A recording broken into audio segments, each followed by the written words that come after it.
1528 മിർബാക്കിയാണ് ബാബരി മസ്ജിദ് പണി കഴിപ്പിച്ചത്. മുഗൾ സാമ്രാജ്യ സ്ഥാപകൻ ബാബറിൻ്റെ കമാൻഡർമാരിൽ ഒരാളായിരുന്നു ഇദ്ദേഹം. ഡൽഹി സൽത്തനത്തിൻ്റെ വാസ്തുവിദ്യ മാതൃകയിൽ തന്നെയാണ് ഈ പള്ളിയും പണി കഴിപ്പിക്കപ്പെട്ടത്. ഗോറിലെ ബാബരി മസ്ജിദിനോടും ഡൽഹിയിലെ ജമാലി കമാലി മസ്ജിദിനോടും വലിയ സാമ്യതയുള്ള നിർമ്മിതിയാണ് അയോധ്യയിലുണ്ടായിരുന്ന ബാബരി മസ്ജിദിന്. പള്ളിയുടെ മിഹ്റാബിൽ നിന്നുകൊണ്ട് മന്ത്രിച്ചാൽ പോലും 200 അടി അപ്പുറത്തുള്ള കവാടം വരെ അത് ശരിക്കും കേൾക്കാൻ കഴിയുമായിരുന്നു. അത്ര മാത്തമാറ്റിക്കൽ പ്രിസീഷനുള്ള വാസ്തുവിദ്യ. ഇതിൽ വലിയ അത്ഭുതമൊന്നുമില്ല. പ്രാചീന മധ്യകാല നിർമ്മിതികളിൽ ഇത്തരം കൗതുകങ്ങൾ സാധാരണമായിരുന്നു. ബാബരി പള്ളിക്ക് മേൽ ആദ്യമായി ആരെങ്കിലും ഒരു അവകാശവാദം ഉന്നയിക്കുന്നത് 1822 ഒരു ഹൈന്ദവ ക്ഷേത്രത്തിന് മുകളിലാണ് പള്ളിയുള്ളത് എന്നായിരുന്നു ഫൈസാബാദ് കോടതിയിലെത്തിയ ആ വാദം. 1855 നിർമോഹി അഖാര ഇതേ വാദമുയർത്തി അവകാശം തേടി.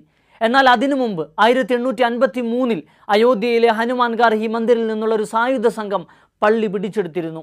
അവർ പള്ളിക്കകത്തൊരു ക്ഷേത്രം നിർമ്മിക്കാനുള്ള ശ്രമം ആരംഭിച്ചു. ഇതോടെ വർഗീയ കലാപങ്ങളുണ്ടായി.